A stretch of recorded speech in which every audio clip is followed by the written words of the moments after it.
For me, it's about moving with structure, discipline, and speed. And I think, that's what we've been achieving. There's an extremely competent team. There's 3 PhDs for a company of our size. That is quite significant to have such a strong team supporting the process. But it is about, de-risking the flow sheet, validating our process, and really moving forward as we transition from them and being an explorer now really into this development space. And I think Jupiter, at the end of the day, it's one of the largest clay-hosted rare earth projects out there. We are emerging as a cornerstone for building this secure, Western-aligned, rare earth supply chain. And I think this was an exceptional result, a clear step forward in our quest as we move our project forward and become Australia's next rare earth developer.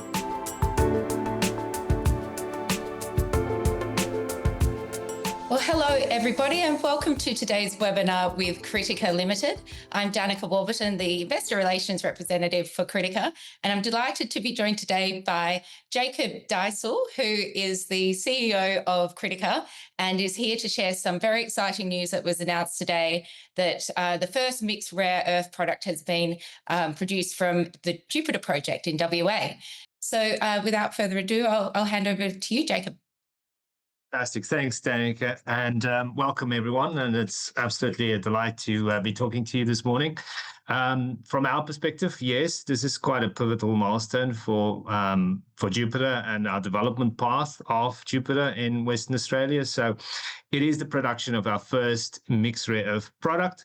And I think this really, for me, is kind of marking this move from being pure concept to proof. And it's proving up that beneficiation-first flow sheet and being able to produce a high-quality oxide product. And I think that's really a differentiator, is the fact that we can beneficiate up front.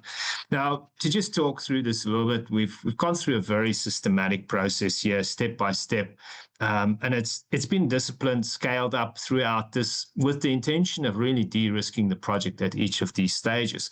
And it started off firstly with a 50-kilogram laboratory scale test work that was conducted. And that firstly shown that the Jupiter ore is really amenable to this upgrading. And I'll talk a little bit more about that. We then followed that up with a larger scale bulk sample, which was a 400 kilogram. And that showed that we can consistently reduce the mass by 95%. Now, this is quite different from what our competitors are doing. So in a mining kind of set, if you can reduce your mass very quickly up front, it means everything downstream, you've reduced your footprint. And that is where there's potential significant benefits from a capital and Opex perspective. And that's what we've been able to achieve, but also consistently this upgrade from, between 6 and 10 times as far as the grade is concerned. Now, what we've done is from this 400 kilogram sample, we've produced this intermediate concentrate, which is a high-grade intermediate concentrate. Then that was then divided. We did some test work at GAVAQ. The same of that sample was then shipped out to ANSTO in Australia, as well as Munitech AMML here in Australia. And we've run a number of parallel hydrometallurgical work streams to produce this mixed rare earth product. Now, GAVAQ we chose specifically because it's Vietnam-based, but Vietnam has got an enormous amount of experience in rare earths, and they have gone through the whole process, not just purely mining them, but actually extracting and producing individual oxides. And GAVAQ has been established. I mean, they run since in excess of 20 years experience, but they are end to end. So they actually run all the way from resource right through to the production of rare earths. And they are also producing equipment in the space. So there's enormous experience in GAVAQ, and that's why we've chosen them to at least assist us with the front section, and that's where the pilot plant is as well, that I'll talk a little bit more about. But also they were the first to produce a mixed rare earth product whilst we're running with the rest of the streams in parallel. Now, the next step for us is this 3,000. So we start 50 50 kilograms, 400, and we're now scaling that up to a 3,000 kilogram, which is this pilot scale. It's being constructed in Vietnam at GAVAQ, and we soon be commissioning that, starting feeding that material through, which will produce more of this intermediate product and then assist us to do further essential optimization of these various streams when it comes to the production. But let's talk about the actual product, because this is really the key reason for the conversation today. And this product that we've produced is an 84% total rare earth oxide, so exceptional in terms of the rare earth content at a 78% extraction or recovery. Now, to put that in context, normal mixed rare earth products around the market is sitting around the 40 to 60% TREO. So this is exceptionally in the sense that we've got 84% TREO level. And more importantly, if you look at the magnet rare earths, which carries this 80 to 90% of the basket value of most of these projects, in our resource, we're sitting at about 25% or thereabouts. Our mixed rare earth product, we got about 23% of that. So it means we've recovered most of our magnet rare earths into our final product. So I think that's a key piece to just note, and a great outcome from that. Now, in terms of where we are now, the next steps is just to talk more about how this product was produced. So that intermediate concentrate was essentially leached, and we used a very standard acid bake process to produce this high purity oxide with very low impurity levels. And to me, this really shows that we've de-risked the back end now of our flow sheet. So we've shown that the front section, which is a real differentiator in the sense that we can beneficiate up front, we produce this intermediate concentrate, and we've been able to take that through the process and now produce a commercial ready type of mixed rare earth product.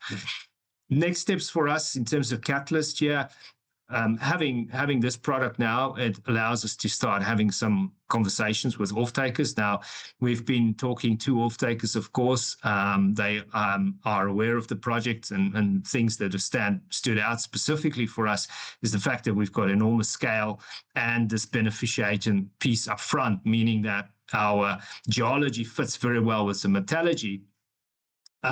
But it's now a position where we could actually start talking about the specific product that we've produced and start comparing some of those specifications. So that's a key piece for us as the next step.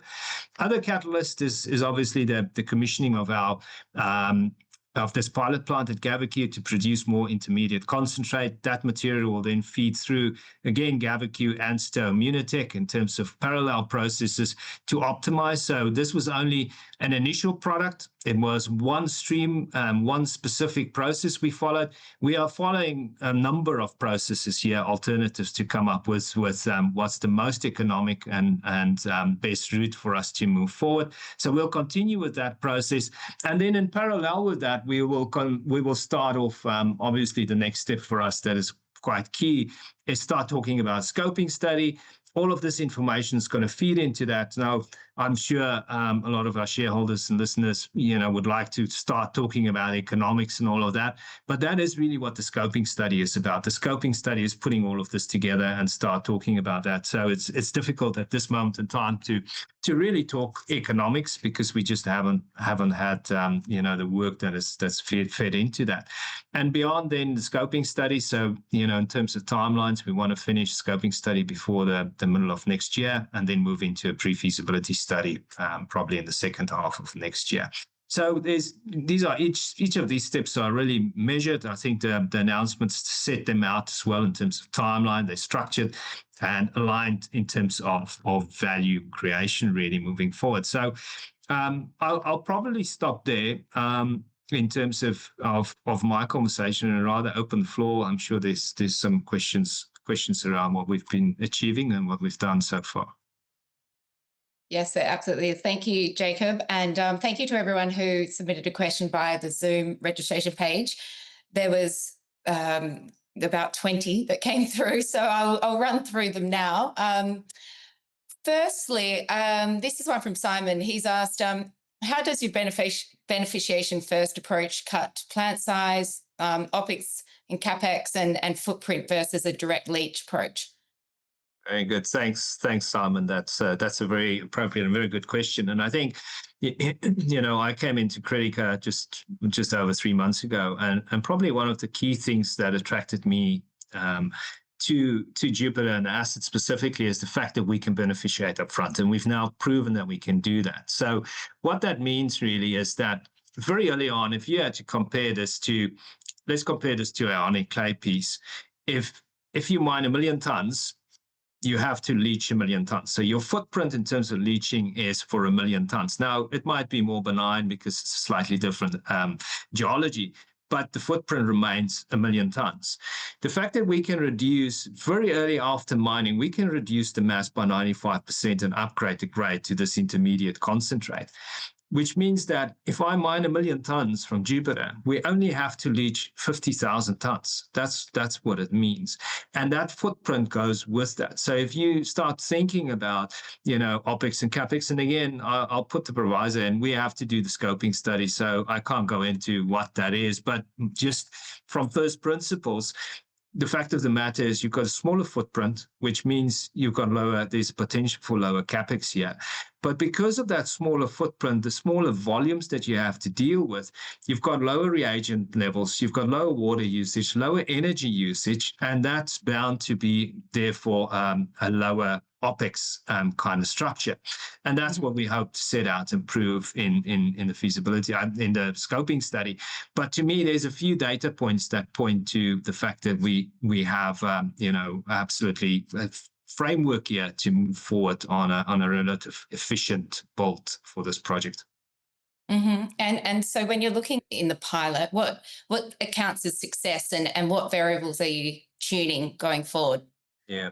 So again, if you look at the pilot, so there's a pilot plant, as we mentioned, that's being constructed at GAVAQ and will commission very soon.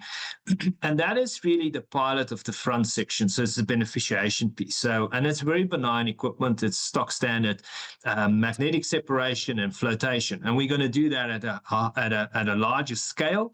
And if you recall previously, we've been talking about recoveries. The previous announcement, our recoveries ranged, and we said the key for us at that stage was really to focus on the grade, because it was an open circuit. So when you do this on a laboratory scale, you don't recirculate load, so you get all these tails and they still have mineral in them, but you don't bring them back into the circuit to recover those.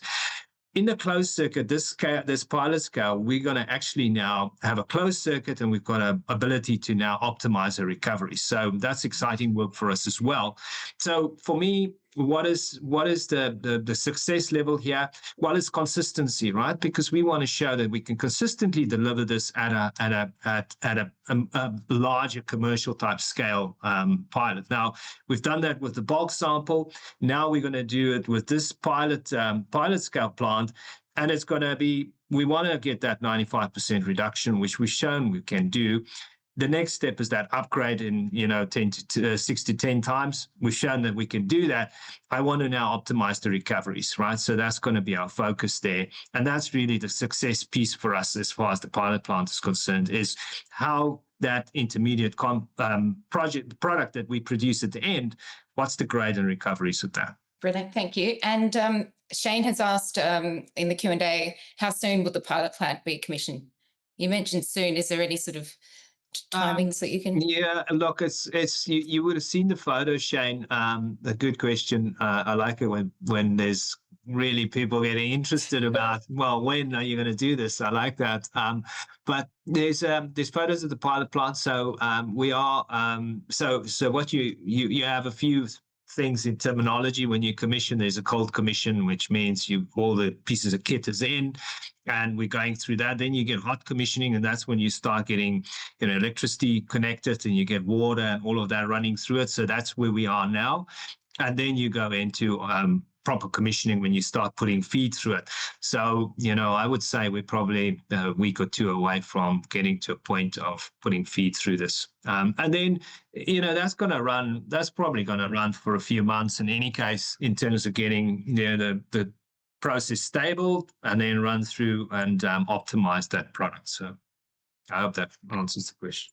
Brilliant. And so moving on to your magnet rare earth mix, John's actually asked, does GAVAQ actually produce magnets? And second part to that question, is there any scope in the future for producing magnets in Australia? Yeah, look, so I think there's a few steps in between there. So in terms of when you think about, you get a mixed rare of oxide. So that mixed rare of oxide is what we're producing, or mixed rare of product, let's rather call it that. And that's got all of the oxides of the 17 individual rare earths is contained in this material, right? And then you want to pull that apart. So that's the next step. And that's kind of what, if you look at Iluka, which is just, building a refinery 260 kilometers from us, they will take our product essentially and then pull that apart into the individual oxides. And then it's those individual oxides that then get processed. So individual metals, essentially, that gets processed further into magnet production. So in terms of Vietnam, I think they go all the way to oxide production. I don't think there's specific magnet manufacturing capabilities there. Will Australia move into that field? Well, I think the West is building this supply chain, and we've got now option really. If you think about China controls 70% of mining, 90% of processing, and probably about 95 or 98% of magnet manufacturing. So, but these are very complex processes. They go through a lot of stages. We are scratching the surface in terms of Lanus and Iluka in terms of producing the individual oxides. And there will be capacity eventually be built in the West. So I would think that in Australia we're going to move forward in being able to put that magnet piece together. But the West is very far behind, and I think we saw what happened this morning in the market. Everyone feels that China's going to delay embargoes, and that's great for us. The risk is, and what I would rather say to the market is, the market should double down now, because we've got the opportunity to get ahead here, and we should really focus on building the supply chain. And of course, Jupiter is a key cornerstone, I believe, to that supply chain. Mm. Yes, a dreadful day on markets to be releasing good news, but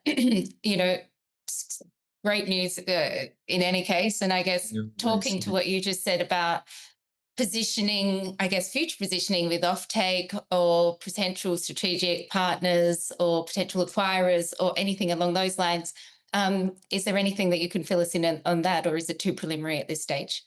It's probably a little bit preliminary, as I mentioned. So I think one of the other key pieces that stands out for me about Jupiter and Critica and our asset, the brothers' asset, is that it's in a tier 1 location in WA. So our shareholders, compared to some of our competitors, we are infrastructure rich. We don't have to build roads. There's power lines already there. There's a gas line there. So we've got energy. We've got a rail line that connects us straight to the Geraldton port. So there's a significant infrastructure there that we don't have to actually supply or build, right? And I think that to me is a key piece. But where I was going with that is, the other aspect is we've got 2 downstream refineries, very close proximity to us, right? Now, we have to obviously sit down and have conversations, and we need to work with them to get to a specification that potentially might work or not. But we're in a very ideal position to have refineries very close to us that's potential off-takers. But we've got to a point now. This was the first milestone of producing a mixed rare earth product, get some specifications that we can go and sit down and have meaningful conversations. And a lot of our competitors have conversations and they have all these non-binding letter of intents.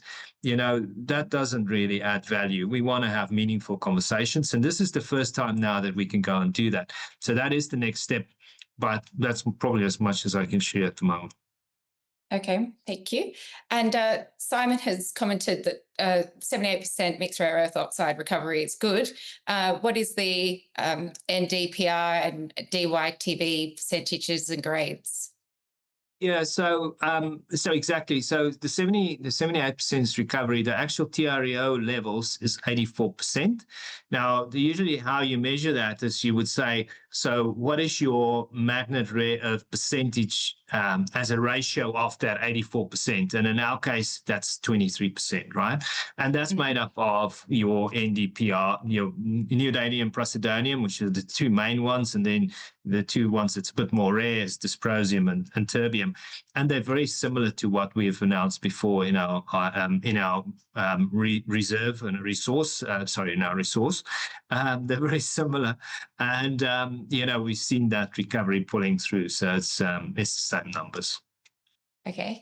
And I've got a question on sort of government programs. I know that recently you announced the R&D grant, but Paul's asked, Jacob, now that we have proven mixed rare earth product, will we be entitled for government funding for further government grants? Yeah. No, thanks, Paul. And that is really something that we are looking at very closely. I mean, it's a very good question. There's a lot of funds being made available by governments at the moment. And just I'll answer that more clearly. But I think the main problem we have, if you look at the West, is we have to build a supply chain. And supply chains, to build a supply chain takes decades or longer, right? Unless you've got the right projects. And for those projects, you need to have the right geology, the right scale, simplicity in the flow sheet. And I think there's not many projects that tick all of those lists. So I think the fact that we have now we've gone the beneficiation route. We've shown that that works. We've now produced the back end. We've de-risked the flow sheet all the way to a mixed rare earth product. That's putting us in a position where we can show that we have one of these tier one projects here, enormous scale, simplicity in the flow sheet, a de-risk flow sheet. And therefore, if there's projects that's going to start to attract funding, I think we are one of those, on top of the list. Now, we have to move forward. We've received some R&D funding back. We have engaged a specific group to specifically look at how we develop the project and which grant funding pieces is available as we move forward with these catalysts. So absolutely, I know I could have answered that question much shorter, but yeah, we are looking at it. We are going to see, at each of these stages, what grants are available. We are working with, you would have seen some announcements already that we are working very closely on grant funding. So that will move forward and will speed up now that we have this de-risk flow sheet. Okay. And do you have any comments on sort of the macro backdrop or the policy tailwinds? I guess you sort of touched on it, but between US and Australia, does that play into any of your considerations or not at this point? You're just progressing the project and all eyes on execution. No, I think, it goes back to what I mentioned. I think the West need to build a supply chain. I mean, what we've seen in the market today, yes, I think it's just a short-term dip here. The realization is that the West is extremely vulnerable, extremely exposed. And, this has happened in the past and will happen again, that China will weaponize this, right? So we have to build a supply chain. So there's no question around that. And I think, projects that's really going to stand out are projects that tick all the boxes. And I think Jupiter ticks all of those boxes. And therefore, we are absolutely set to be a cornerstone in Western supply chain when it comes to these critical rare earths. And therefore, I think this alliance between, the US, Europe, Korea, and specifically Australia. I mean, Australia has long been seen as an ally in the supply of critical metals and minerals. And a project like Jupiter is going to stand out. And I think, this is absolutely, as I mentioned, a cornerstone to the supply chain. And I think it's exciting to see that there's so much interest and that the West is actually having policies that's pulling together, understand that funds need to be made available, incentive pricing is needed, and we see that filtering through now. So it's all very exciting stuff for us. Mm-hmm. And thank you for that. And Joel has asked a question. I think it may have been cut off earlier, just on the timeline for project and your operational schedule and perhaps upcoming catalysts. Would you just be able to summarize that again for us? Yeah, no, absolutely. I think probably the first piece here is the question was asked about the pilot plant. So we're commissioning pilot plant soon, and that's going to produce. So that's the first part. That's going to produce more intermediate concentrate. So that's going to happen over the next 3 to 4 months, maybe a bit longer. All of that intermediate concentrate will then feed into these parallel streams. So we'll continue to run optimization streams on mixed rare earth product production through ANSTO, Munitech, AMML, and GAVAQ. So we will continue with that process. And again, it's probably my longest piece of string is going to continue over the next 6 months or so. All of that information feeds into the scoping study. And we're going to kick off the scoping study. There's some work we want to do on the resource. We want to do a little bit of drilling there to just take us from inferred to indicated. The scoping study will then feed all of this information in, and that's going to start putting this concept more into, taking it to the next level so we can start to build the economics around this. And then once that's finished, and the target, I set for myself and my team is that we want to get that delivered before the middle of next year. And then that will move into a pre-feasibility, or at least initiate the pre-feasibility at the middle of, the second half of next year. And then while all of this happens, some of the key pieces for us is while all this optimization and work happen in the background, is having these engagements with off-takers and, start developing that relationship and understand the specifications as we optimize. So those are probably, just a very short kind of summary of the brilliant catalysts. Thank you. I can see we're almost out of time. So, and you've been very, very busy since you started 3 months ago. So I'm sure there will be lots of opportunities ahead to have more webinars and speak with investors. But I guess to wrap up with, did you have any final comments that you'd like to leave investors and shareholders on the call with today? Yeah, look, I think, and thanks again for everyone to take the time to speak to us today. It's great, and we should do this more often. I think it's great to get, and the questions has been fantastic. For me, it's about moving with structure, discipline, and speed, and I think that's what we've been achieving. There's an extremely competent team. There's 3 PhDs for a company of our size. That is quite significant to have such a strong team supporting the process. But it is about de-risking the flow sheet, validating our process, and really moving forward as we transition from being an explorer now really into this development space. And I think Jupiter, at the end of the day, it's one of the largest clay-hosted rare earth projects out there. We are emerging as a cornerstone for building this secure and Western-aligned, rare earth supply chain. And I think this was an exceptional result, a clear step forward in our quest as we move our project forward and become Australia's next rare earth developer. And thank you very much for all the investor support. Really appreciate that, and keep watching this space. Thank you, Jacob, and thank you to everyone who's just sent through some wonderful questions, congratulating you on an excellent result and saying thank you for the hard work. We'll wrap it up there. If we did get to your question, please do feel free to email Jacob or myself. Contact details are on the bottom of the ASX announcements, and we'll be happy to answer any questions we didn't get to. Thanks, Jacob. Thank you very much. Bye.